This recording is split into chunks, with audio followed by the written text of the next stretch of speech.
I need to make sure if someone's going to use this contraption that I'm creating, it needs to work just like the barbell squat. The belt squat in particular, yours, changed the way that people were able to load and lift. As soon as you try it, I knew it worked. My glutes were activated, my quads were activated, but I needed to know it behaved just like a barbell squat. They did the study. They determined the 80% max in the barbell squat and the 80% max in SquatMax for these trained athletes. And sure enough, the tables looked exactly the same. For me, it's a lot more, I know it's safe.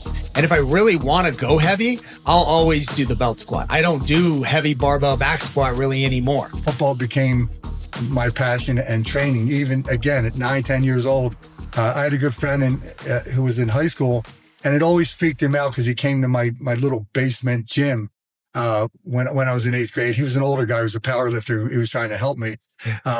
And I had some written thing on a piece of paper. The cream rises to the top, the rest things at the bottom. Like, I'm going to get a scholarship. He's like, what, 8th grade kid is this crazy talking? But that was my driven passion. So even in 8th grade. Yeah. That's something, man. Yeah. And as we get into my products and my training techniques and how I got, there's a lot, I'll breeze through my career because what I want to put out there now, when I was about 10 or 11 years old, I was hit by a car that would change my training habits. It would, there wasn't. How old?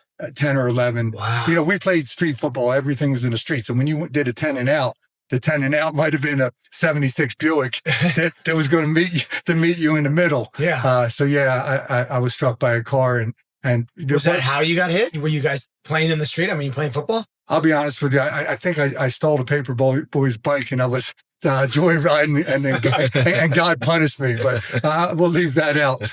My mom looking down in heaven, she told me I got what I deserved. But the truth is that was going to have a big impact for me because my low back, again, we didn't have imaging in the 70s, and I didn't have medical insurance, but my back problems actually began at that early age. Obviously probably massive herniation. It probably wrenched me. But I would go on to play, high school, college football. I eventually got a scholarship to a small Division I AA school called Bucknell University, which is more of an Ivy League academic type school. We play a lot of Ivy League teams, but obviously continued to train. And in high school, I didn't do a lot. I never deadlifted in my life because it was always a ticking time bomb. This will blow your mind. When I was in high school, sometimes to be able to play on Saturday, again, remember, I'm a poor kid, don't have insurance. Luckily, there was a team doctor. I snuck out to the suburbs for high school who kind of took me under his wing. But sometimes if my back was acting up in high school, I would get a cortisone injection in the guidance counselor's office so I could play on Saturday, just to give you a feel. Wow. Like this back thing was always going to be there. Not always active, but inevitably. Off and on. Yeah. You know how backs are, right? Yeah. You can be great for 4 weeks. And it's terrible because your back is most of you. Yeah. Your back goes, you're out. You're like, I have to lay down. I can't do anything else. It's a rough part of the body to deal with. I don't have an injury from a car, but I have, that's the area. That's my problem area. So center of my back. We'll be touching on that a lot because that's where SquatMax would become, once I opened up my gym, why SquatMax was so important to me, the way I designed it. So I went on to college at Bucknell University. I ended up breaking the school rushing record. And I graduated in 92. Again, the back would show up there along the way. We weren't a great team. My senior year, we were 1-9. I didn't even make all league, I don't think, as a senior at a small Division I AA school. But I had a dream that I was still good enough to play professional football. And 92 came, obviously I wasn't getting invited to the combine. I had some sort of an agent, but really not an agent that can make an impact where I was actually going to give a tryout. But 92 came. My football career was over. I was just going to be a Division I AA guy that had a good career, never be heard from again. But in my heart of hearts, I still had that piece of paper was hanging up. I was going to make it to the NFL. Nobody believed it except probably me. So I took a job right out of college. I was a science major, and we'll get into. I have a lot of smart kids. Fortunately, my wife's a PhD, but I was right out of college. I got into clinical research, so I was a research scientist. I have a master's now in pharmacology, toxicology, so very scientific oriented. My first job was back in the 90s as a clinical research. Actually, was called a clinical research associate. I went all over the country making sure the clinical trials were being conducted correctly according to the protocol, according to good clinical practice. So my typical week, this is before you had regional type positions. Now they've grown up in how they monitor clinical trials. Mm-hmm. But my typical week was Seattle, Los Angeles, San Diego, Mexico City. So I'm on a plane 4 nights, I'm on a plane 16 times in a month. Yeah. With back problems. With back issues. But remember, I'm still going to the NFL, brother. so I got to train. Like, training was like, that was, that was my magic. That gave me the confidence that even though one knew it was impossible that I was ever going to get a tryout, but training kept me in the game, So this is, how hard it is. I'm trying to eventually meet the top. What is the top? I don't even know. It's 1%, less than 1% to make it to the NFL. Oh, significantly less. At the end of my rainbow, I'm gonna be a pro. So you're traveling and flying 16 times a month, and still training to be in the NFL. So how did you manage to how did you do strength and conditioning while you're traveling that much during the month? Yeah, and I'm so excited for this podcast when we get into some of the training techniques, how I got here. It was almost impossible. Remember, it was 4 hours or 3 hours in the airplane, but then I had to work at the site for, a 7-8 hour day and then get on the plane again. So I tell there's so many stories along the way. Obviously, how many gyms I snuck into, whether it's Beverly Hills or whatever, but the speed portion of it, like I can't tell you how many times I'd be in a hallway at a hotel. We were just looking at your great 20-yard turf out there. And I'd be out at 5 a.m. in the middle of the hallway running 20s. And, these other business people, they're coming out of their hotel room and they see a 5'9", 220-pound person walking past them in the thing. So you can't make this shit up. Like some of the stories I can tell you, like in Mexico City, 90s cartels, like I'm running because I have to go get that mile and a half running. Like I'm being chased. I was chased in Costa Rica once. I think it was transvestite, so I was okay. But like chasing my ass. Heels, it goes against them. Yeah. So like the amazing stories, like, trying to find a gym in Mexico City. Yeah. So this went on. There's no way I'm going to make the NFL. It's over, right? Fortunately, I kept chasing. I had a retired police officer that worked at the pharmaceutical industry. He was like in the copy room. Back then it was faxes and different things. So he was an artist. Like he would draw these cool little paintings. I had no chance of making the NFL at this point. He's drawing Sherlock Holmes pictures, little drawings of Sherlock Holmes. Are you looking for a running back? And I would get the fax numbers for all the NFL teams. So he sent in 26 faxes a day. Most of these never got to any coaches. They probably, if they did, they got thrown in the trash. And then, fortunately, because I didn't really have a budget for it, Federal Express, but I had used Federal Express so much for my business, like sending copies of the data, the case report forms, because it wasn't electronic data back then. All the data was sent in paper, so, obviously I borrowed the company's Federal Express number a little bit. They had good rates anyway. Yeah. That I would send game tapes, trying to get VCR tapes to all these coaches. But so this is who eventually scooped you up. Well, that's where we'll get into this. But one more story before we even get there. Sometimes they had money grabs where they had where they would let free agents come work out. They weren't really tryouts, but they were a way to get a number in the system. Maybe if you ran a good 40. just to give you the feel what I went through. Rutgers University was having, it wasn't a pro day. This is like guys that were free agents or hanging on to try to get a tryout. It was just pay for play probably. But anyway, I go down to Rutgers. This is like a year and a half out, but I'm excited because I'm gonna get to run a 40. Maybe it'll open some door.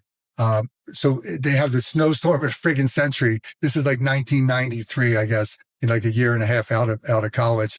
The snow builds up. It's in a bubble to try out. Right before I was to run, the bubble collapses because the snow was so heavy. So they onto the field. Yeah, they cancel. Yeah, they obviously cancel, and people are stuck there.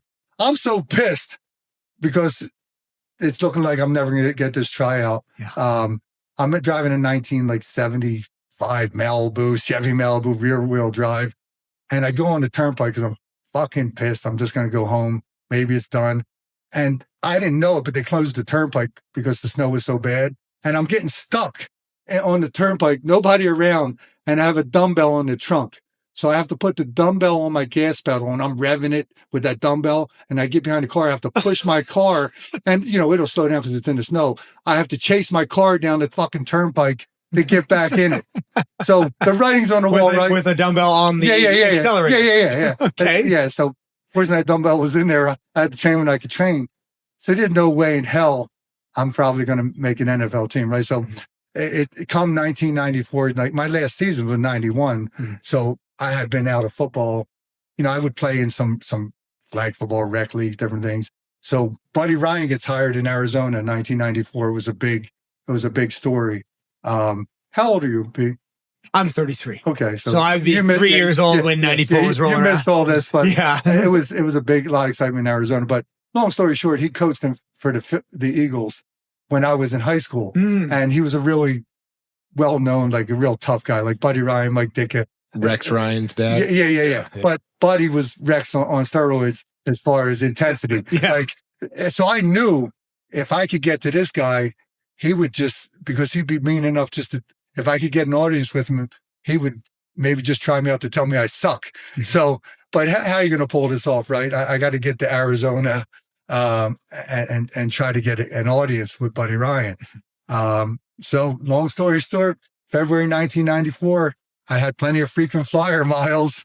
So I decide I'm going to go out to Arizona and camp on his doorstep. This story is going to blow up. Like this is going to, when we get into this, like I was invited to David Letterman. That's how much this story would blow up in the 90s because research scientist becomes an NFL player. It doesn't really happen. But long story short, I call up the Cardinals headquarters in Tempe. And again, you didn't have Google. Like things were hard back then trying to find things out. So I called the receptionist, whoever I got, and said I was with Federal Express because I have back then a person-to-person delivery. Someone had to sign for it. It was it was a thing back then. I'm not even sure of his name. So I need to know he's in town, right? I'm flying to Tempe, taking a week off from my job, and I'm going to try to meet Buddy Ryan. This don't make sense, right?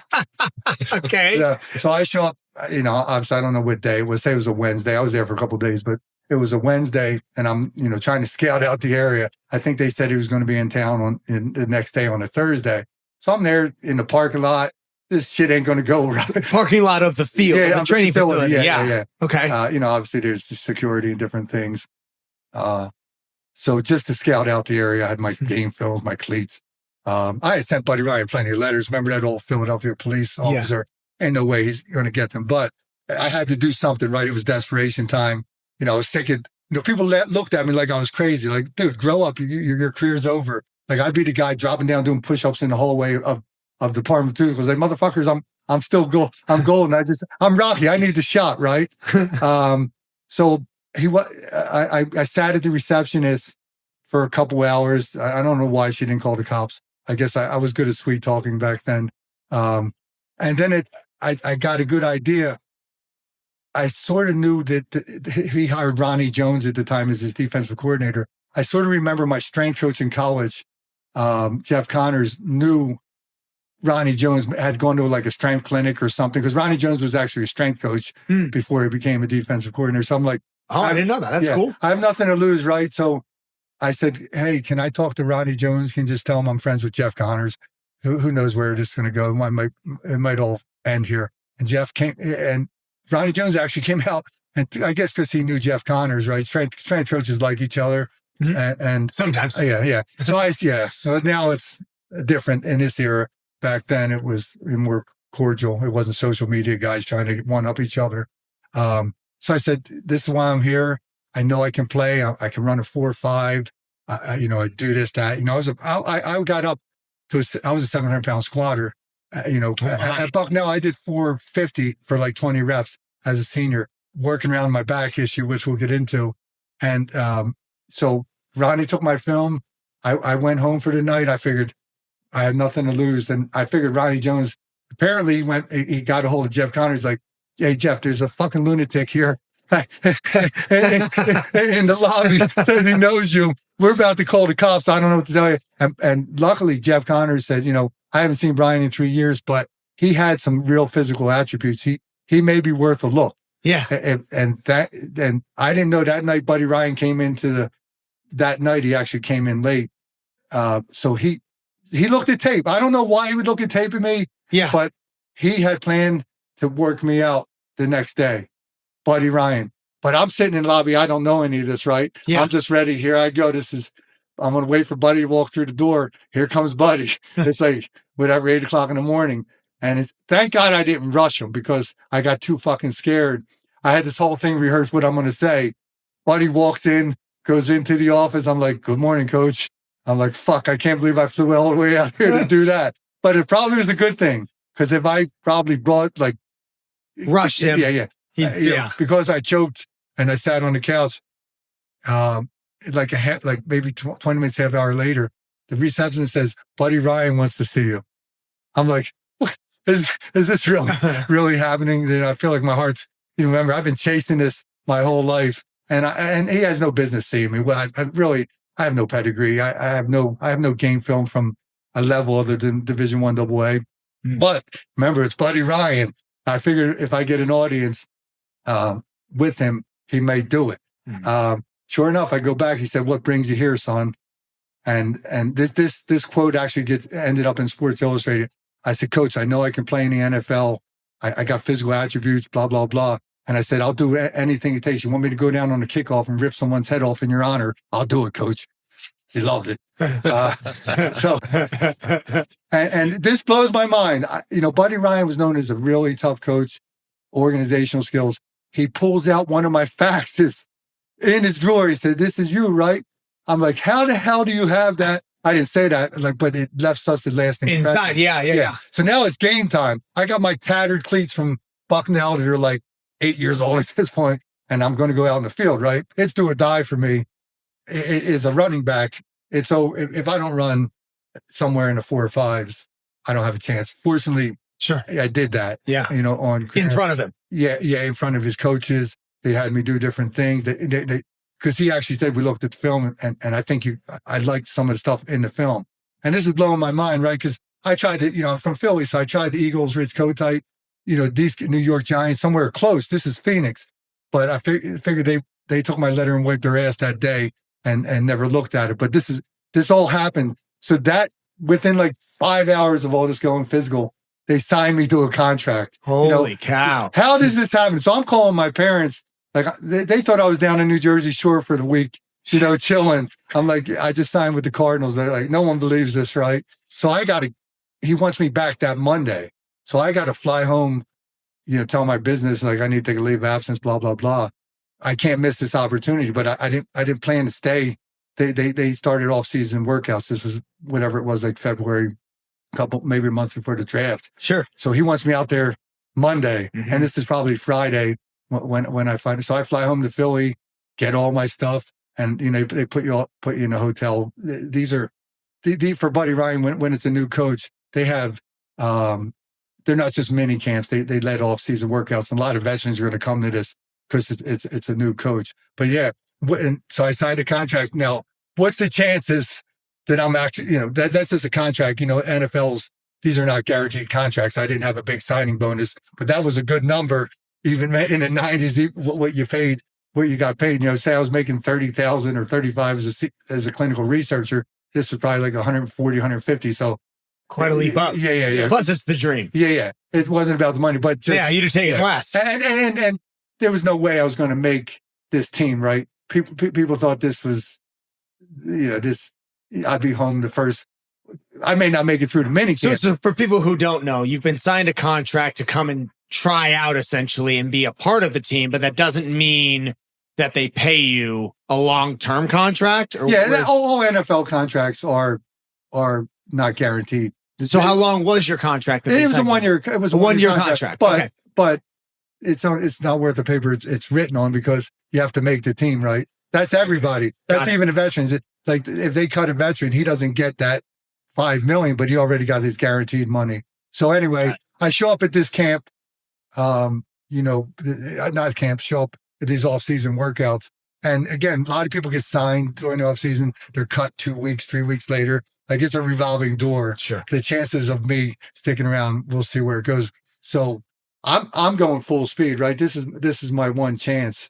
Even in these volunteer camps, we're not in pads, during this time, but I have to go 100%.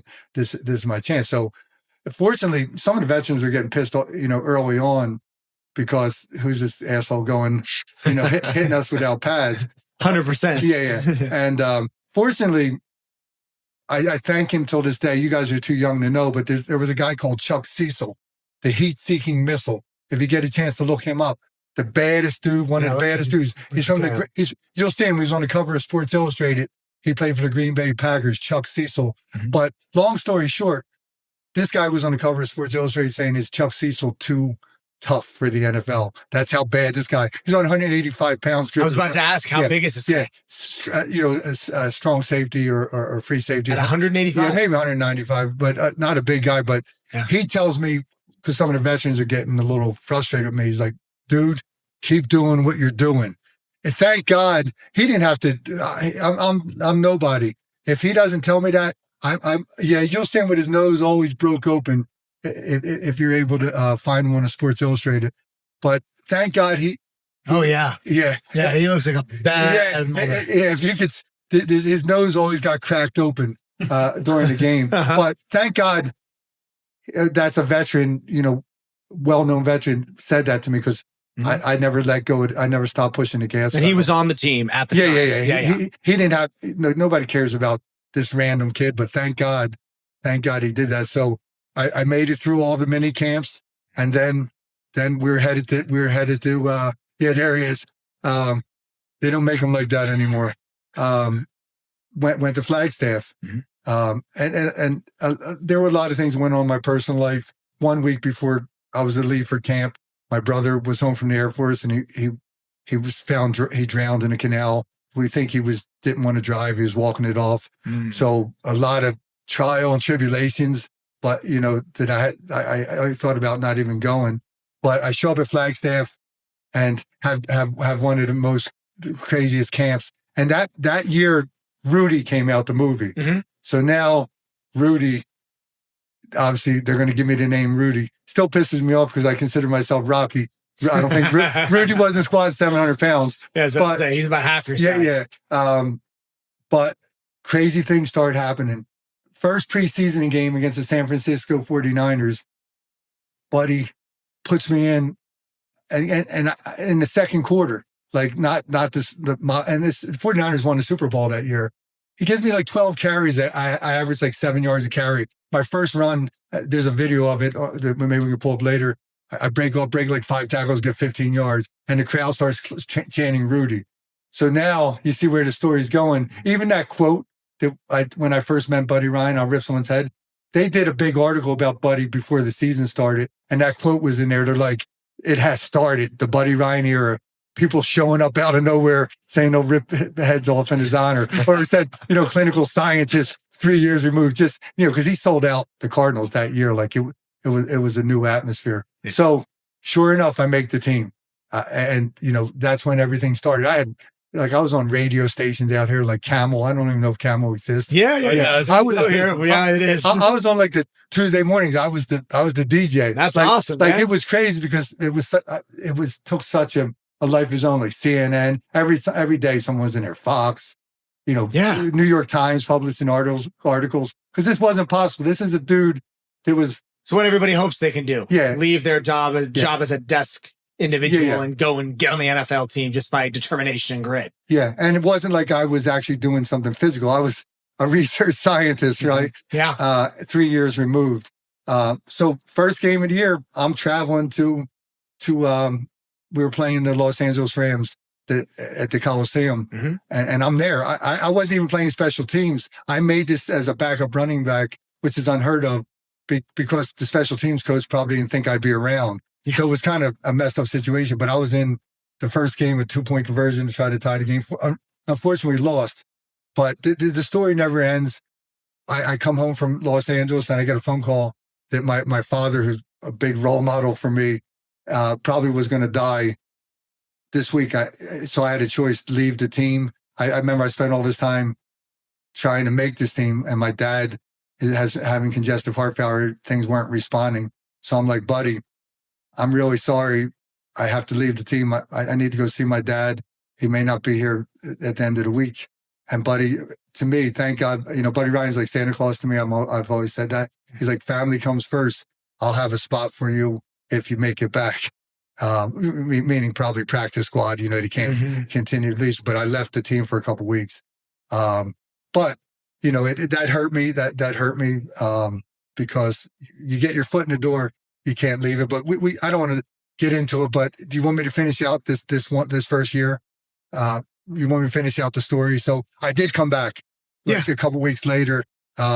And, I was killing it in practice. Jim McMahon, there were a lot of famous people on this team.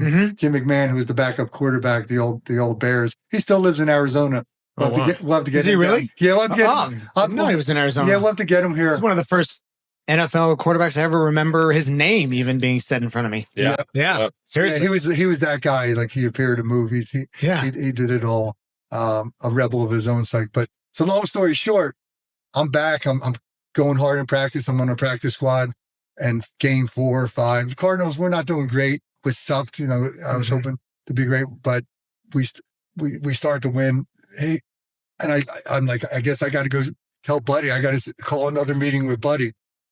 Like, I think I can help this team. So I'm thinking I want to go to cover kickoffs because that's what I can do. So I open my mouth, and again, people didn't even talk to Buddy. Like, he called you by your number, like you were third. I was on 39. He called me Rudy. So I had a soft spot in his heart just because he actually looked good, because when he did play me, I did well. So it's like, because he was known for finding guys in like the late rounds, like being Italian. Yeah. So I go to him, maybe it's game 6 or 7, 8. I don't know where we were in the season. And I'm like, Buddy, I can help this team. Activate me as a kick. I want to cover kickoffs. And I promise you, if I don't make a big play, I'll sign my game check over to you. I don't want to get paid, the $15,000 a week was good money, but I want in. I want to help this team. Fucker calls my bluff, but it's worse than that. I go home. I don't even know if it's going to happen. He didn't say, yeah, sure. I'm at home because you're in the NFL. You're off on after the games on Sunday, like Monday's a film, Tuesday's an off day. So I must have went in on Monday when we were looking at film, and I get a call on Tuesday because we're not in it. It's the NFL off day. It's you're off that day on Tuesdays. Maybe guys getting treatment. And it's a reporter. He's like, Brian, what do you think about, are you excited to be returning kickoffs against the Steelers on Sunday Night Football? This is Sunday Night Football on TNT. It was a big deal. I said, what the fuck are you talking about returning kickoffs? I didn't even do that in high school or college. I have terrible against the Steelers. Yeah. That was going to be your first. Yeah, he activates me. Oh, that's rough. And I don't return kickoffs. That's not my deal. Like, I have rock hands, to be honest with you, right? But this can't be happening. Like, I didn't return kickoffs in high school or college. Now, fucking Buddy. Now the Steelers. Yeah. And Sunday Night Football, right? And Steelers are favorites. Sure enough, during practice, I now have to catch. I need to catch like 300 kickoffs. So I need to make sure I know I can run the ball. I got to catch the ball, right? Then, So the poor kicker, Greg Davis, I'm like, Greg, he's like, my leg's hanging off. What are you doing to me? I have him kicking. I have him kicking like an extra 50 kickoffs. And just the way I am, like, I'm high energy. I got to, instead of just catch it, I got to run at full speed. So I must have did so many reps. I don't know how his leg held up. I blow my back out. Like when in practice. Yeah, this is like Wednesday and games on Sunday. And if I can't say anything to anyone, I can't, this is my chance. And when you hurt your back, like I'm done. Like I can't even bend over to take a shit. Yeah. I can't walk. I'm in that kind of spasm, right? I don't know how I got through practice. Like I couldn't really walk very well. I somehow arranged, don't ask me, I should have been a con artist. Maybe I am a con artist. I ended up getting an epidural on my own. Epidural, like into the spine. Cortisone, yeah, on Saturday with some Marcaine to numb it so that I can feel good. Oh my God. Sunday, yeah. Because I was in the medical field, I dealt with doctors. I guess I could.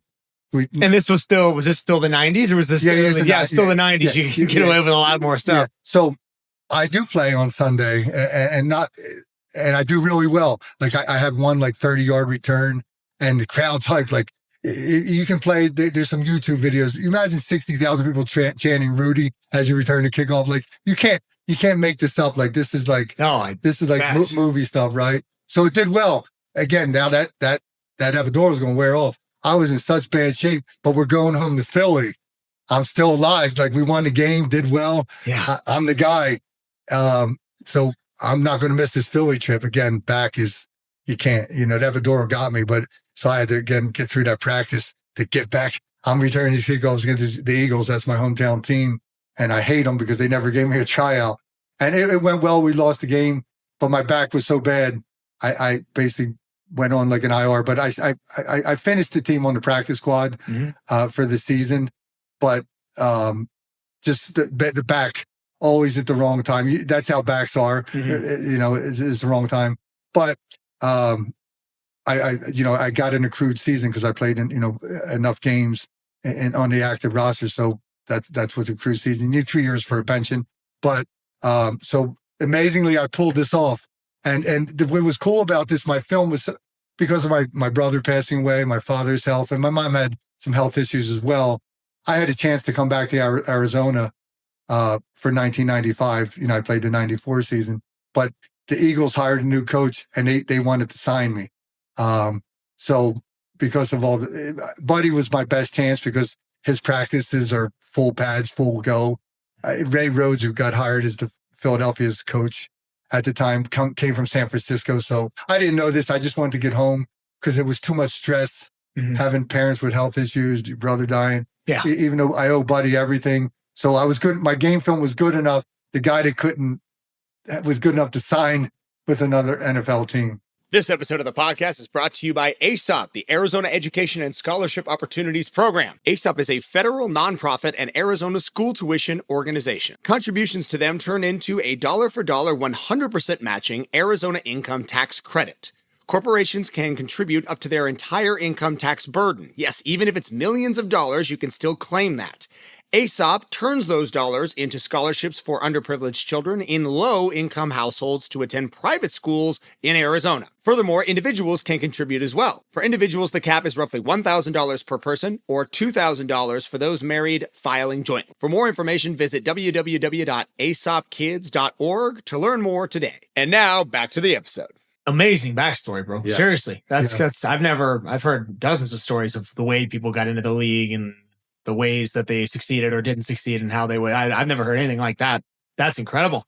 So how, going from that, and obviously you had a background in clinical research and all the stuff you had before the NFL, was it a combination of those two things that led you into the manufacturing of the products that we see today? The Belt Squad in particular, yours, changed the way that people were able to load and lift. Obviously, with the specifics of the injuries you dealt with, is that what led you to go into research around this subject matter? Yeah, definitely. After I was eventually released by the Eagles, made the last cuts. They didn't give me one carry in preseason. The back was. They probably did me a favor. I mean, I don't know how long I was going to last because I did have a bad back, and I played fullback at 5'9", 220. Like it's a tough game, like picking up Romanowski's and some of the guys I was hitting. But yeah, so I got cut by the Eagles. went back to the pharmaceutical industry as a research scientist. Fast forward 18 years, I made it to senior director, doing pretty good. I started playing football at 5 years old. I had I have CTE. I'm in the Boston University studies now. I've had 20% atrophy over the last 4 years in the back of my brain. Football in the 90s. Yeah. And I think the big thing was starting at age 5. But so long story short, I'm 18 years, did pretty good, but my brain's deteriorating. I should have been fired many times. Like I was in Fortune 500 companies, but I'm a different breed. Like I can tell you stories that like these shows, The Office. I could have so many stories where like I had bosses when I was rising through the ranks that would drive me crazy, and I'm in a cube. I would barricade my cube so he couldn't get in. I had people reporting to me. A kid from I told this story once to Nsima, a Nigerian kid who was a PhD kid who was reporting to me. I'm a director. I do his reviews. He's like, I would run hundreds when I was in my 30s at lunchtime to try to stay in shape. It would keep me loose. And he's like, I'm faster than you. I'm like, motherfucker, we're racing. So I'm racing a kid who reports to me in the hallway of Fortune 500 companies. And I think I had him on a PIP, a performance improvement plan anyway. Like there's so much wrong with what I got away with, but I did pretty well. Fortunately, a lot of people like football. They would let me get away with things. But long story short, my kids were like 8 years old, and my son was maybe 7, my daughter 9. And I said to my wife, she's also a researcher in the field. I'm like, Caroline, I'm going to open up a gym. So I'm going to leave this shit. I'm about to throw someone through the window. Let me open up a gym. I can hide there. I'll train kids. I said, I know my system works. I have a great system, which we'll get into. That's different than what a lot of people do. I said, even if it doesn't work out, I won't go to jail. I'll be able to train, and I'll be able to train my own 2 kids. Who my daughter was a soccer player at the time, and I said, even if it does work out, it's a great opportunity. So here's the old football player that no one heard of, because it's now 2010. 16, 17 years later, I'm going to open up a performance gym that focused on high school athletes. I want to train high school athletes. I have my own system, which I named SMAX, speed maximization algorithm.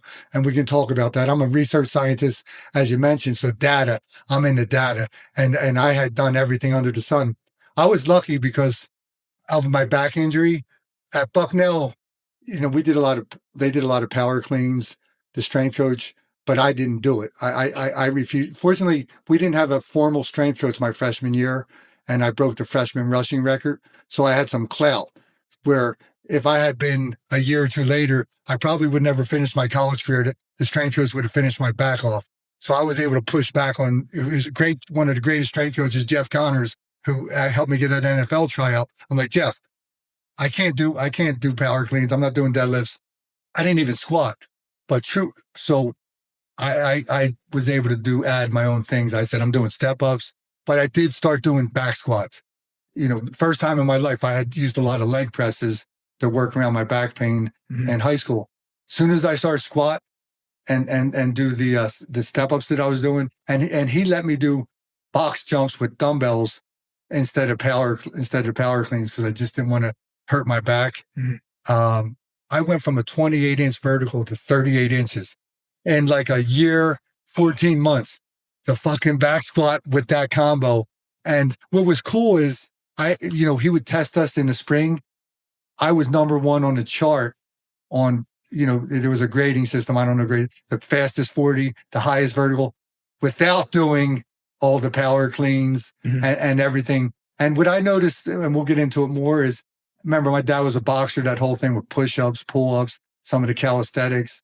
Some of the white guys at Bucknell were really good athletes too, but I was getting more athletic over the 4 years. And one thing I noticed, they didn't do a lot of, because pull-ups is going to become a big thing in my gym when we get there many years later.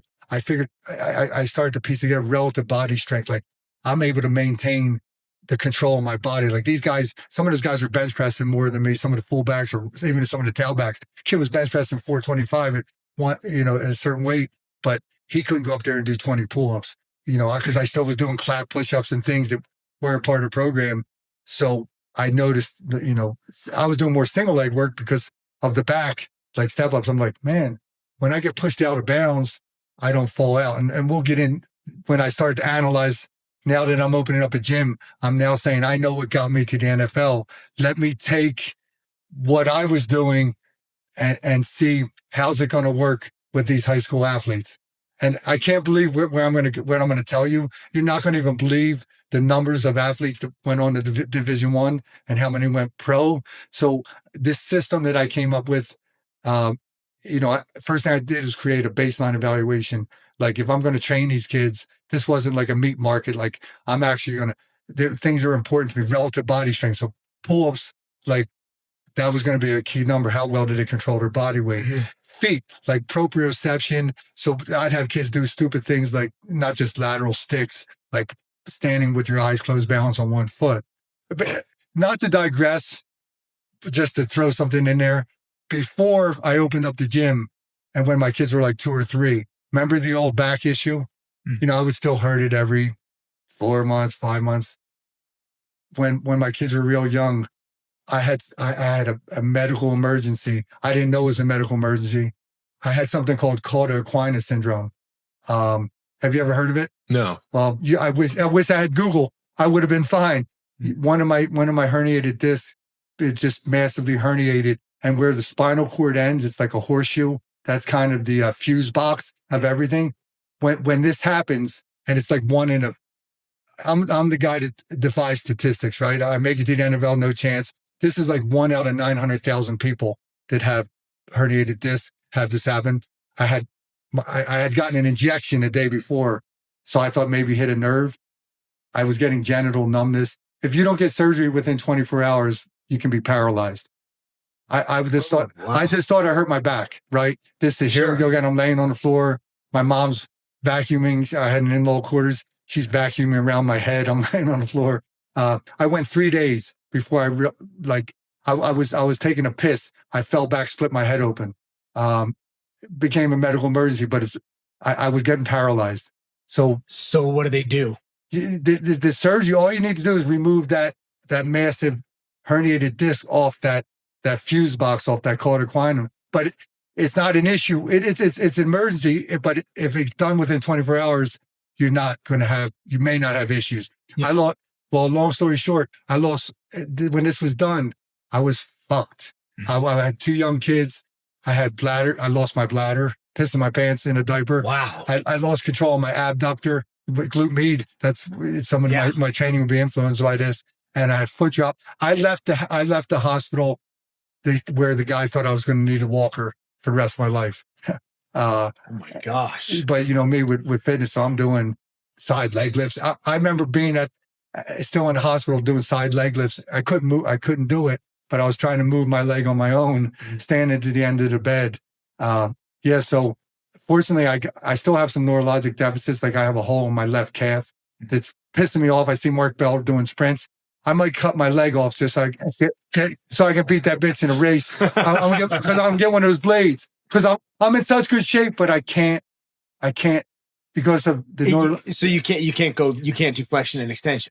If your calf has a hole in it, it's just your gastroc? I think it's mostly my soleus. Like when the nerve like I got a lot of my neurologic ability back, but the deficits that were left, like I still have some foot drop. When I get tired, I'm just able to compromise with different muscles. But it's anyway. So that went on. That like the back finally got me. It finally finished me off. But I was able to get back to work, get most of my a lot back. I didn't need a walker. Mm-hmm. So anyway, back to my gym. It's 2010 now. Say goodbye to my good paying job. I'm going to open up this gym, and I have this baseline form. So I start training athletes coming in there, and the name of the business is Overachieve. Obviously, Overachieve Sports and Speed. So I open up a hole in the wall gym outside in suburban Pennsylvania, and within the first year of opening up the gym, that's where SquatMax was born. I bought not quite as nice as your gym, not even close. I was out of the fitness field. I was going to follow my plan, But I'm like, man, reverse hyper, that seems really good because they're, it's being marketed for low back. So I bought some equipment, from West Side, or maybe it was Legend Fitness, and it didn't really help me because of the flexion. Like I couldn't handle flexion. Like shear beats me up. So I'm like spinal flexion. Yeah. So I'm like,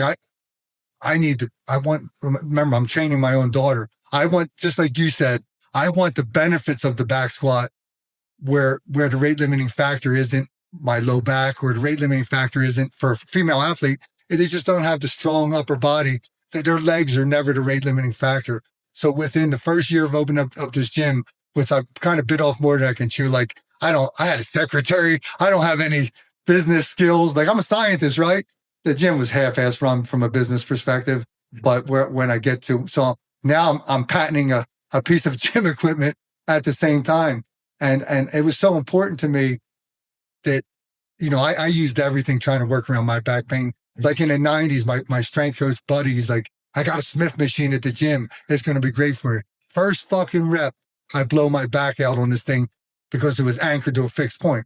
I couldn't get into a natural position. Yeah. So this is, remember, you become from your experiences. So now I'm going to design something for my own athletes. Thinking of my daughter mostly, I want her to because the squat, remember, I went from 28 to 38 inches. I want to be able to go balls to the wall and maximum effort squat and not have her end up like me, with one tweak or whatever. So the SquatMax was born. I'm not a fabricator. I find a local fabricator that makes G parts. But here's the pretty cool thing. Were there belt squats in existence when you made the SquatMax?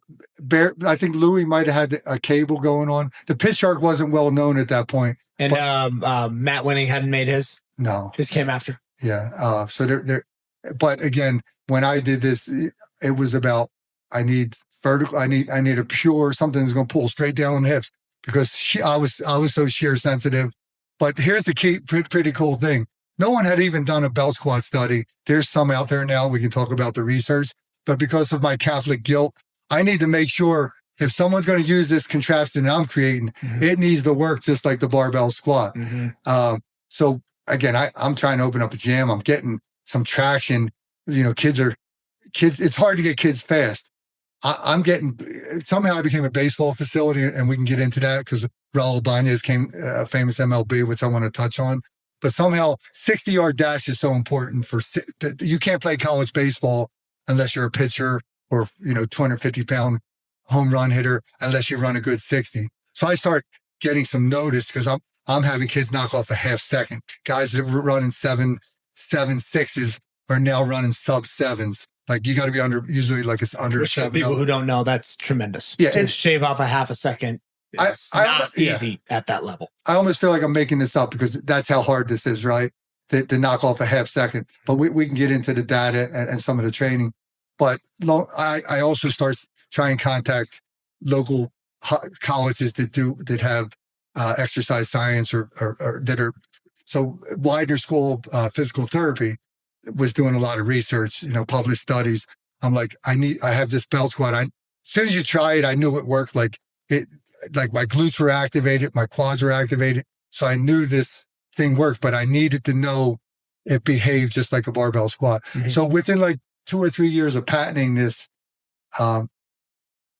they were willing to do a research study, and they went head to head against the barbell back squat. Like this isn't like junk science. Like they were doing it right. Like they had trained athletes, and they determined. Do you like the barbell back squat? I know you don't like the barbell back squat. I love it. But no, you still I use it. You use it for your athletes? Yeah. It's just, it's there's going to be rate limiting factors at some point, right? I spent my life chasing 3 times my body weight in a squat or more. But when we talk about my training system, that for male athletes, 2 times is there's a certain point where more isn't better as terms of maximizing speed. No, I love the barbell squat. What's great, the way I use SquatMax is after you hit the barbell, you go do a set of 20 on SquatMax, because it finishes your legs and it also decompresses because it's pulling straight down. Oh, Yeah, okay. yes. Yeah. So anyway, I use it for marches when I'm Yeah. warming up before I do something big. yeah, I'll strap a few plates on and I'll stand and I'll just march because it does the decompression for your hips. yeah, It's very nice for that. yep. And because that's the key, SquatMax is omnidirectional. So you have to control side to side movement. It's not fixed where like a lever and a cable. You're not getting as much glute med because it's fixed weight. It's kind of a Smith machine. But Wider came out within like 3 years of me patenting this, and they did the study. They've determined the 80% max in the barbell squat and the 80% max in SquatMax for these athletes, these trained athletes. And sure enough, there was no the glute activity. It looked like the tables looked exactly the same. And I had my suspicions with lever arms and different belt squats because you're anterior loaded. Yeah. And it's fixed. I knew that there's no way that was going to work the glute musculature. And since my study went out, I was the first published study. I didn't publish, I wasn't an investigator. I just made sure it happened. And I'm nobody, right? I'm Brian Hennessy running a gym, some has-been NFL guy. And why am I doing the research study when, now the pitch shark's being made by Rogers Athletic, there's cable. No one's doing studies because they don't care. They're selling equipment. I'm trying to get these people to maximize their career like I had a chance to do. All of these high school. You got the athletes. Rogue Rhino. You got at least half a dozen companies doing different variations on belt squats that I've seen. Yeah. But that study was published. And then like 4 years after me, I'm drawing a blank. It's down in Georgia, Kennesaw State, I think. They did the pitch shark. So this was going to be the second published study. Finally, someone's going to look at it because everyone's using these lever arms. And the pitch shark had like 50-60% less glute activity than the belt squat, than the barbell squat. So it was just a quad dominant. Didn't work the VMO. There was a lot glute medius, no glute medius, because the weight's fixed. So I'm like, man, I don't have a marketing department. I'm busy training 150 kids every day. But SquatMax, some people would find it over the years. Like one of the first was Vanilla Gorilla, the great power lifter, one of the best ever. Yep. I don't know how he found me. I'm terrible at marketing. Thanks for all your help over these 3 years. I just didn't have a marketing department. Like I just wanted to open up a gym and train athletes. But, I did start to make some and create I don't know when Instagram, maybe I had an Instagram account. They were big, much bigger SquatMaxes back then. And some power lifters would start to buy them. Like Vanilla Grill was the first person, and he's an engineer by background as well. He's like, I need this. And what's pretty cool is he bought it and he credits that he hit some crazy numbers that year, break world records, 1,150 or 1,170 pound squat. And to have him directly credit that, it was one of the most amazing things. What's the most amount of weight you can put on the SquatMax? Have you tested it? Yeah, I mean, it can hold thousands of pounds. That's the thing with SquatMax. 550 for 5. The Optimus Prime. I don't know if you know Ray Williams. The name, I don't know personally. The guys that do 1,200 pound back squats only can handle 550 on SquatMax. So there's no problem. Like the rest of us, there's never a problem. It's closer to a free weight than a machine. That's the best way to describe how I feel when I'm using it. When I compare it to a lot of the other belt squats I've used, they feel a lot more like a machine. It's more fixed. You mentioned lever arms, so it's riding off the principle of leverage, which is impacting the way that you actually go through the biomechanics of your squat. Yours, the load origin is different because it's hip loaded. It isn't on your back. So you don't have your whole kinetic chain in the equation. I go a lot heavier on SquatMax than I ever go on barbell back squat.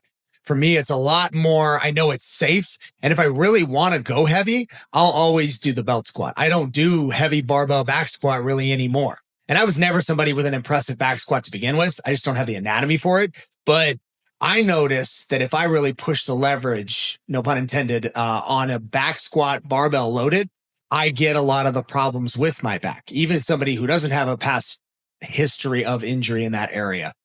Conversely, if I use a belt squat, and specifically yours, because yours is the one I have in here, I've noticed that none of that occurs for me. I don't have any problems with the low back. I don't have any problems with my hips. In fact, it actually helps my hips a lot because that's an area that's kind of tight for me.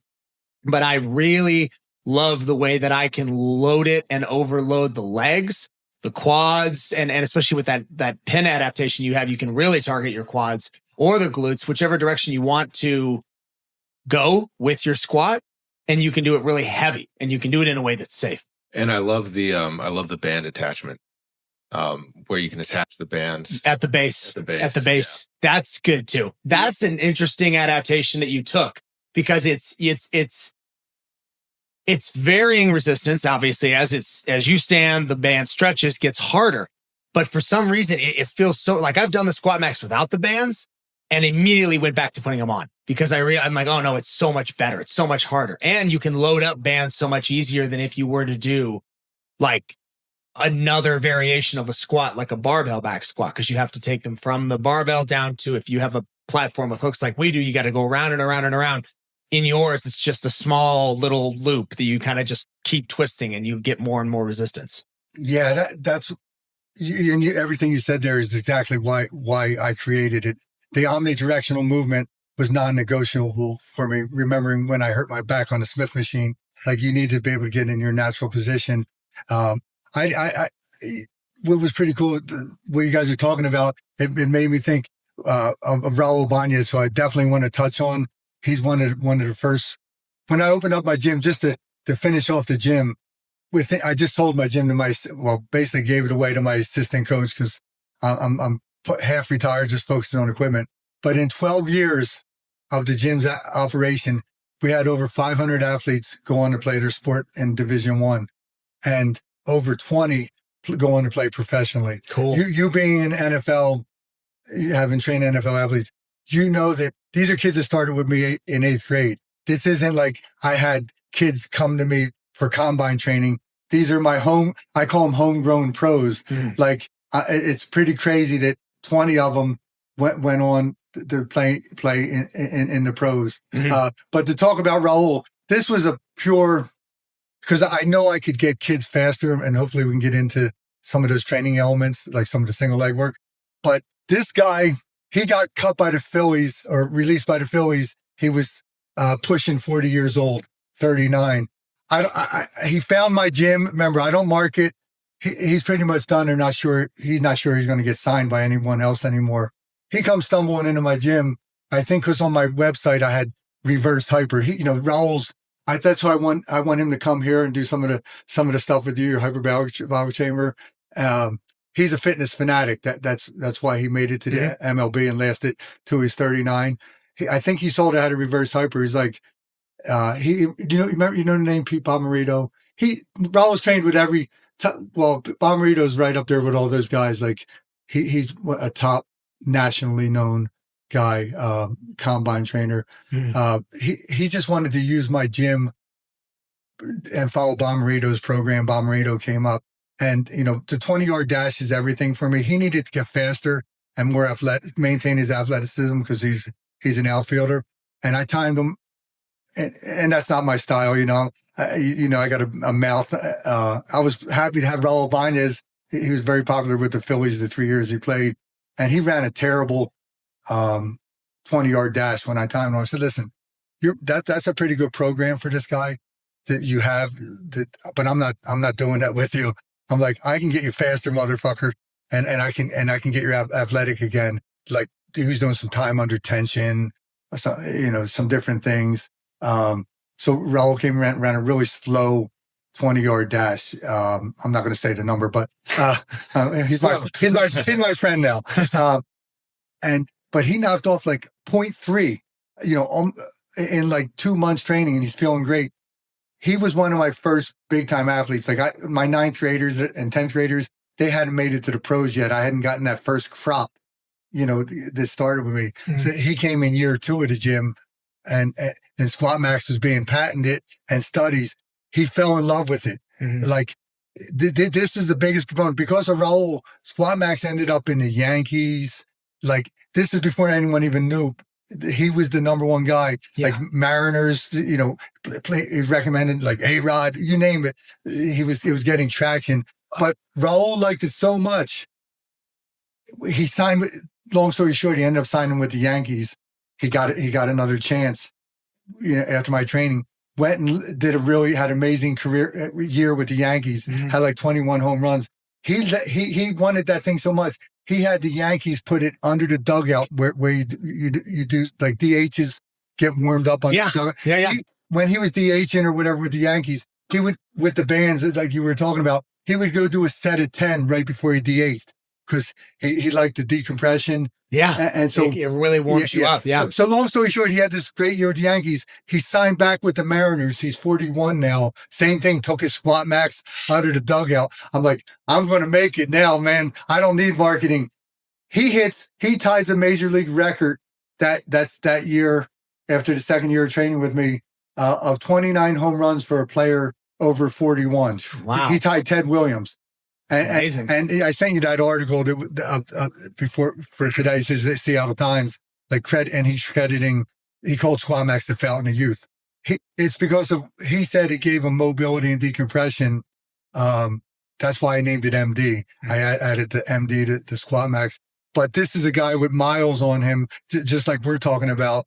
That's when I knew this was magical, because this wasn't, a lot of athletes, as you know, training isn't their thing. He was an overachieving, Raul has some astronomical number. There's only like 30 players that have in Major League history, or maybe it's 50 players point, with like 300 home runs, 2,000 hits.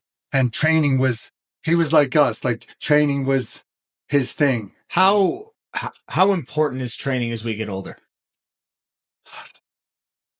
Well, for me, I've had 7 knee surgeries. I have a hip replacement. If I feel great. I didn't tell this. I was getting annual rhizotomies before I developed SquatMax, where they would deaden the nerves in my back. This is even after the spinal cord injury. Oh, wow. And for me, training is my Prozac, whether it's quality of life. Like I do have some neurologic deficits, but, if you lose athleticism, you lose quality of life, right? Absolutely. So that's a huge proponent. Yeah. And you would say, then you would say it's more important as we get older. Like as we age, it's more important and imperative that we stay active and keep lifting, even heavy. Yeah. I'm a big, single leg trainer.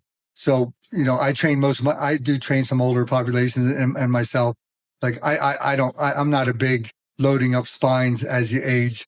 But as we talk about my other product, the Henny, like I had some, before I closed down my gym, I would have 80-year-old grandfathers that would be reading about Raul Banez, and they're like, I want to be athletic. Can you save me? Mm-hmm. So yeah, I've trained 80, upwards to 80 years athletes. But yeah, no, you can look at me, I'm in pretty good shape, right? Yeah. For 55, 7 surgeries, hip replacement. I eat a bag of candy every day. But I've been out working a bad diet for 40 years. I'll let you know when it catches up to me. It might happen this year. Do you see value in loading up the spine? I know a lot of times people make that argument in favor of back squats, that it's a good thing to load the back, to load the spine, to prepare it for impact later on. Is that something you prescribe to? Yeah, based on the client, I don't run away from, if I, depending on the demographic, if we're talking an older population, I don't run away from loading the spine. I'll be honest with you, I'll choose a goblet squat 90% of the time for most of my, along with SquatMax for my max effort, but just to get, that's the thing with SquatMax. If I could go back in time, I actually like holding, we were just out playing on SquatMax before we came in. I had you on that new pin where you're away from it. Mm-hmm. I like adding some load from above. So I actually like that hybrid that's what I did with a lot of my female athletes at the gym. I would have them do SquatMax, but I would add a 40-pound dumbbell from above. So now, in goblet position. Yeah. Chest. So now I'm getting that cord, I'm getting a lumbar spine. Mm-hmm. I'm not shortchanging full them. Kinetic chain. Yep. And they're now having to, the legs are going to be the rate limiting factor, because I have enough weight on below that when they get off that it's now the belt squat is a total body movement. Even putting what I love is I take the abbreviated stick from Stick Mobility and I place it across my back. No, there's no weight to that, but the position that it forces your back into, your hands, you're in squat position as though you were in a barbell back squat, but you're loaded from the hips. So you don't have as much compression in the center of your back like I do, but it forces you into that squat position. Juju Mufi was the guy I saw first doing that. Yeah, it's brilliant because you now have to maintain the same postural requirements as a barbell squat, making sure that rib isn't extended. Yeah, I love those hybrid movements with it. Just a pet peeve of mine. You see a lot of belt squats. I was the first person to have a seat on SquatMax, where you can do box squats. It drives me crazy. There's a reason the SquatMax is being used by Stu McGill at his lab. The barbell physio. Is it Peter Attia? Attia, yeah. Peter Attia. He's using SquatMax. Like from a biomechanics perspective, most 40, 50-year-old men have what I like to call the disappearing ass act going on. Your glutes are disappearing, right? So I take pride that I show my wife, man, this thing's so but I want to hit on a pet peeve. Like SquatMax is the only belt squat that's proven to work the glutes. And that's, we didn't get into the transformer pin that now that I have studies, I have case studies showing the glute because it allows you to have vertical shin.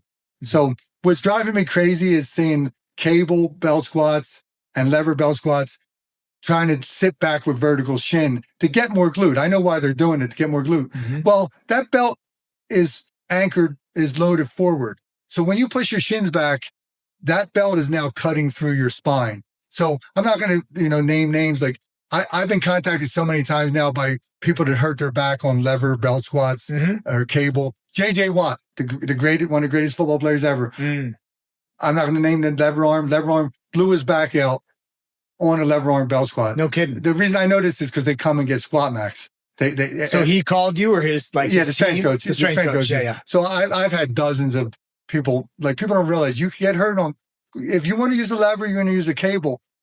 It's more knees over toes. Like if you cheat up on that Rogue Rhino and your knees over toes, like your way forward, you're going to maintain a pretty much vertical line on that cable. People think the cable's vertical. How can it be vertical? Remember, it's anchored to a fixed point and your hips are going back that way to squat. Yeah, you're going backwards. Yeah, I have so many case studies of people coming to me, like people tearing their, ACL on belt squats. Because if it doesn't shear your back, if you're resisting that horizontal vector, pulling you forward. What's important is state, because I think there's been a misconception with belt squats for a while that you can't get hurt. That's been the big selling point for them. Okay, if you're somebody who gets hurt while squatting or can't squat, still belt squat. You'll never get hurt on there. Yeah, actually you can. You're brilliant. You really can get hurt on a belt squat. Yeah, that's one of my things. So you see, I don't want to beat up on these people, but I see what you're saying, though. You have to push your knees so far forward because the lever is pulling you forward as it goes down. You see that? You see the carabiner? You see where the carabiner is? Yes.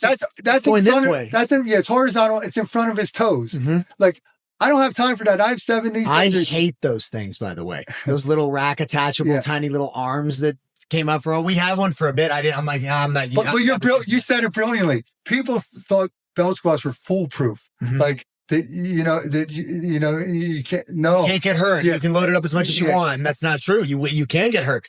It's forcing you, just like a Smith machine. And I love a good Smith machine for certain movements, but a Smith machine ain't going to move. It's not going to change. You have to accommodate yourself to the machine. Same for a lever arm like that. That thing is going to swing at whatever angle it is at, no matter what you do. The difference between that, you've mentioned it several times, the word omnidirectional. Your base moves all the way around. It doesn't ever move the same way twice. So whatever position you squat in, you're a real true proponent of this because you have a weird squat, but you can squat on SquatMax. And that doesn't you're actually probably a really good case study for this because do you ever barbell back squat? Yeah. I on the transformer. Yeah. On the transformer, but not a straight bar. Like and anytime you have an athlete that has like a really long torso and they're trying to load, is that you? Because that's him.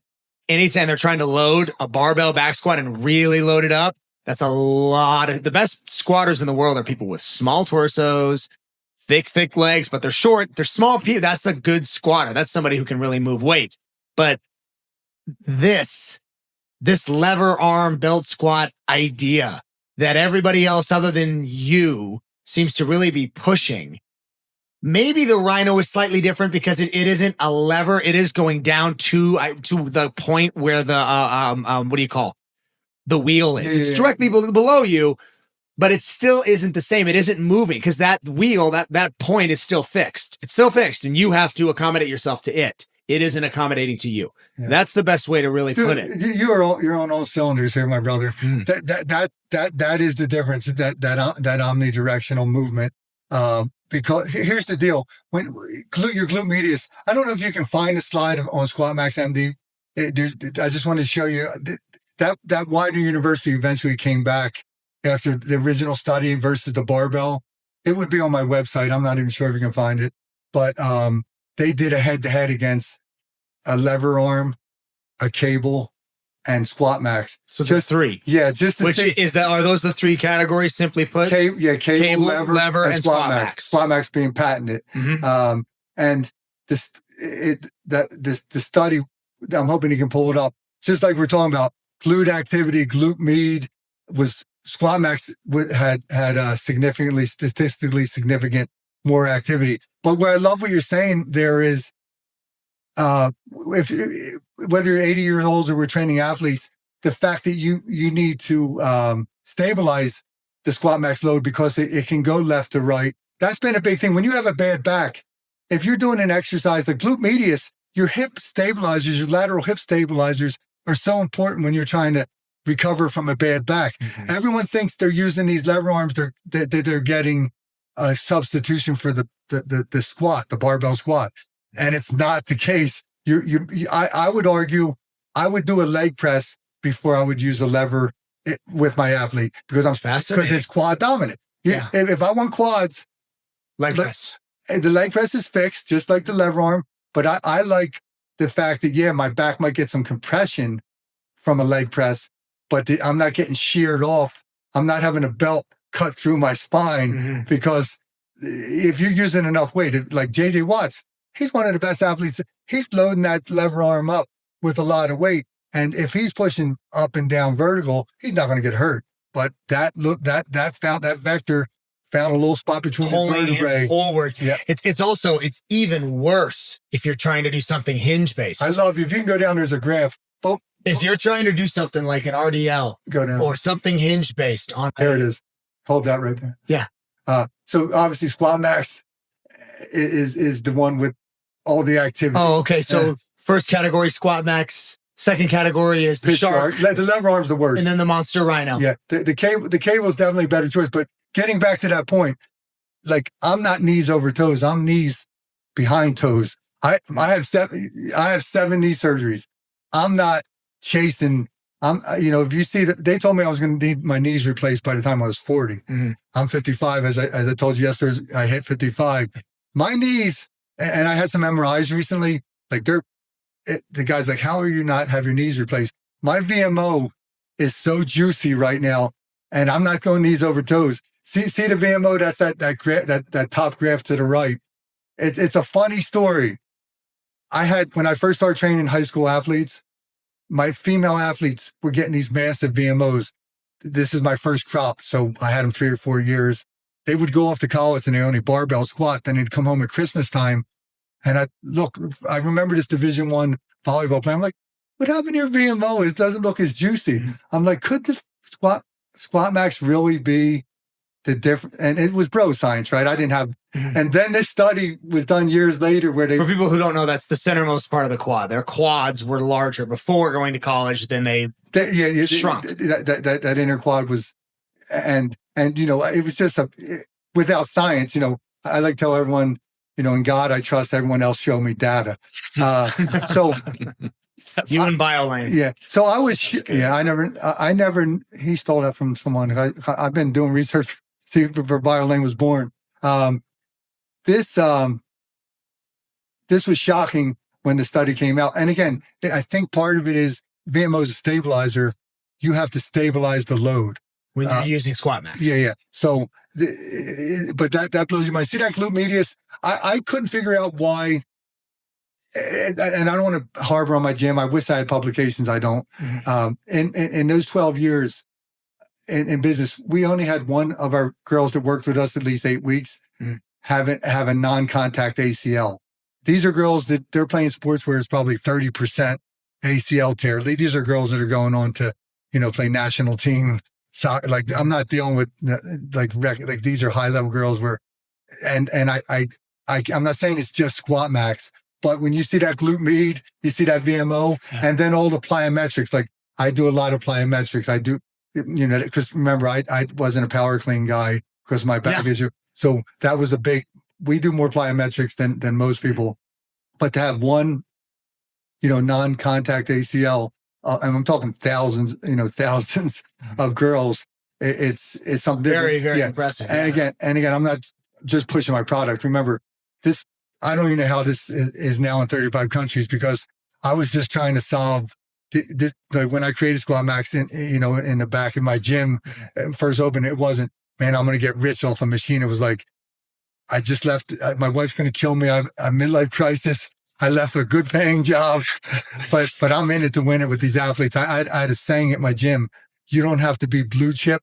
You just have to have a big chip. So that's who I wanted. Like if I had some snot-nosed kid, I don't care if he's going to, we had athletes, if they were punks, I'm not training them. I don't have time for that. Like my rates were so low, like, cause I was lucky I had made some decent money in my career. Like I was charging kids like $10 a session. Like I was real quick, because I want to touch on speed. We got 15 minutes. Yeah, and I want to touch on the Henny too. Yeah, how does the SquatMax make an athlete faster?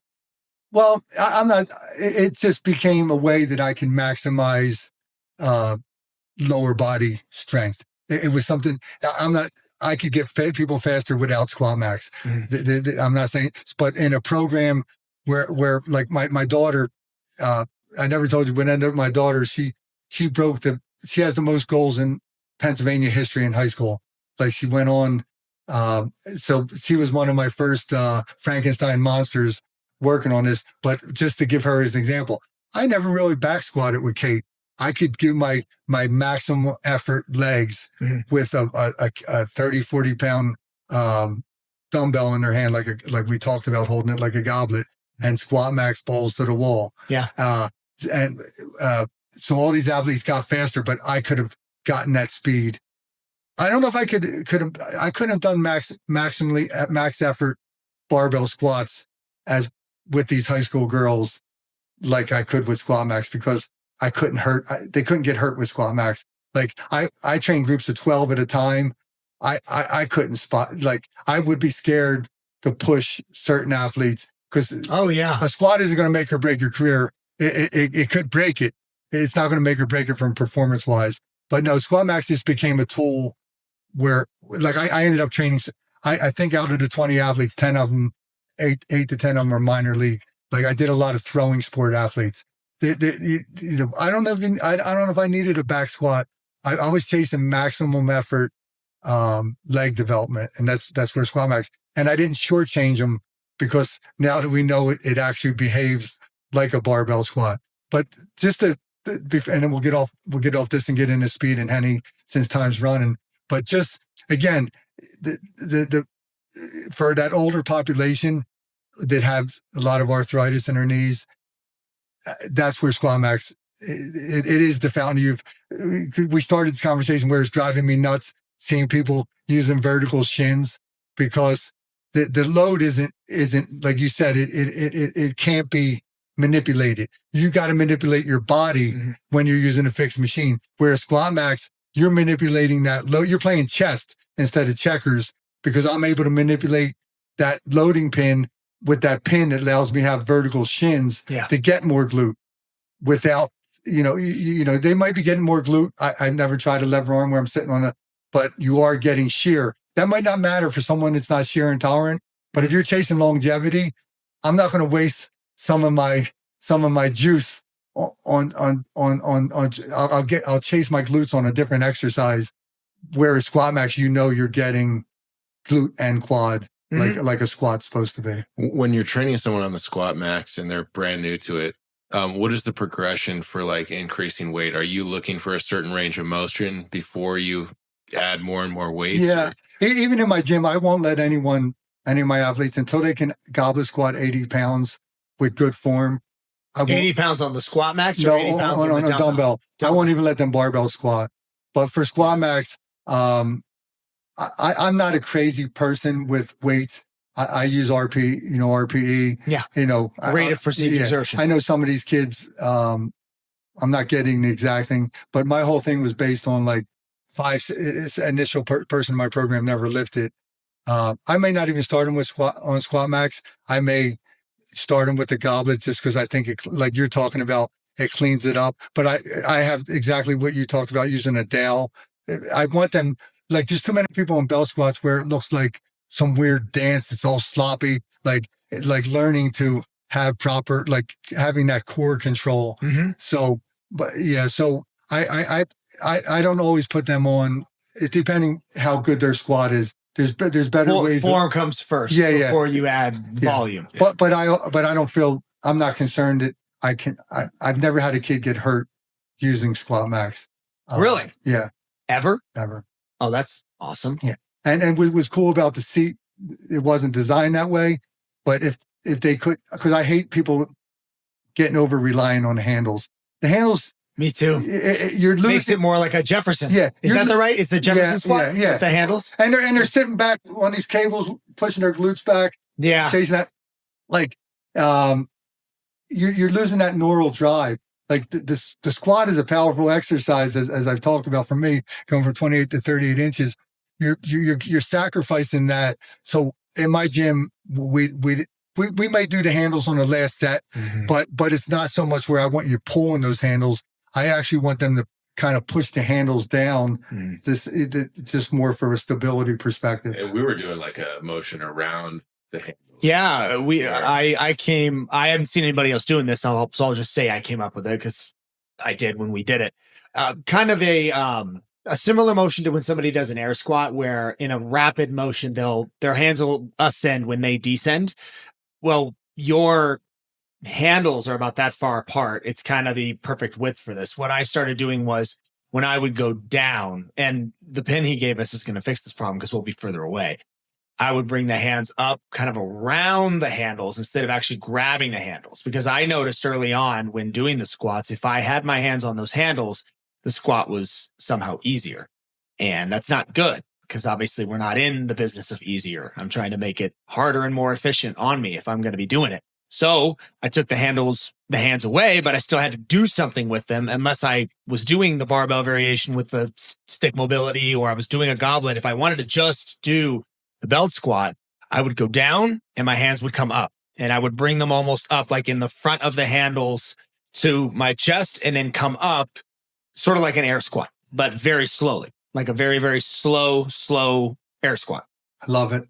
And before we move away, that's the other, what you're sacrificing with a fixed machine for all athletes is there's going to be asymmetry, right? The SquatMax is going to tell you there's asymmetry. Like if you have a hip internal rotation issue on one side, one leg's going to be stronger. Like a lot of pitchers push off at one, their power foot. So that's what's been the people miss that point. Like, yeah, I could go to McDonald's is easier. SquatMax is a little harder. It's loading. I get it, but I'm going to choose to prepare my own food. If you're chasing performance, I don't care. I'd piss on a spark plug if I thought it would get me faster. You know what I mean? But that's what drives me crazy. Like some of these garage gyms, like I do have a way to do horizontal loading now that's coming out with SquatMax, but it just, to me, like it wasn't a problem because, they also talk about grip strength. Like people do all this extra grip strength. I can pull those plates off, I guess, for doing 10 years with my fingers. Like we're working out, people. Like you can have that easier loading with your small ass. If that's what you want. You know what I mean? What he's referring to, again, keeping the audience in mind, the SquatMax MD, there's some time associated with the setup. The setup and the teardown, you have to, set the plates on the pin. You got to pull in our case, because we have the OG, you got to take the bucket off. You got to take the handle off. You got to load it, and then you got to perform and then put it all back together again when it's all said and done. But again, if I'm using the SquatMax, that's the big lift of the day, whatever it is. If I'm going to do like a really, really deep RDL, that's on the SquatMax. That's the number one lift for that day. If it's a squat, that's the number one lift for that day. So whatever it is, there's very little stress in my mind as far as like, yeah, I'll set it up, but so what? It's like, that's why I'm in the gym. I'm doing legs. I'm doing a squat. I'm doing the SquatMax. It'll take a little bit of time to set up, but it's worth it because that's why I'm in there. That's everything else is just accessory work. Yeah. That's going to be the big lift of the day. And you got to get caught up. I don't know how there's not enough hours in the day for all you're accomplishing here, but I want you to get a chance like that we've added a vertical column, like a upright, you know, how you have the holes. So, you know, I'm now doing Viking presses on SquatMax. Like you haven't even seen this stuff. You don't even know what's going on. I saw you doing it. I saw a video of you doing the Viking press on the vertical column. Yeah. Yeah. So it's moving in the right direction. It's definitely, calves are great. Yeah. I've done calves on it before. Calves are awesome.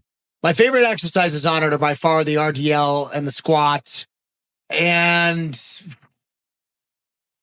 honestly, for me, it's the lateral step. I love the lateral step. The lateral step for the abductors, man. It's and I know the unit, correct me if I'm wrong, the Titan unit does not have the bucket anymore. Is the bucket only on the OG units? Yeah, but there's now that extra long pin. It gives you you're not confined to working around the hole. You have a little bit more. I can show you that later. Yeah, there's some more. But you can't do the lateral step ups anymore, right? The steps up and down. You can actually do it off the main platform. Well, you can do regular step ups off the main platform. Got it. Yeah. Yeah, but that's my third favorite is probably the lateral step ups from the bucket, from the ground to the bucket, that works it in a way that I've never been able to do anything else ever. There's no other belt squat. There's no other anything that does something like that. So yeah, no, that's been great. What is up, everyone? I hope you enjoyed that episode of Becoming the 1% podcast. Brian Hennessy, that was fun. Lots of good stuff. Lots of incredible research and knowledge around exercise equipment. The use of the belt squat has been, somewhat, I'd say, misunderstood for the past few years. I've had my access to it. I've heard a lot of different opinions, a lot of different understandings, and hopefully this episode will really set the record straight. Brian's background in athletics is unbelievable, to say the least. I hope you guys enjoy the episode. If you want to see more like it, why don't you go ahead and click right here.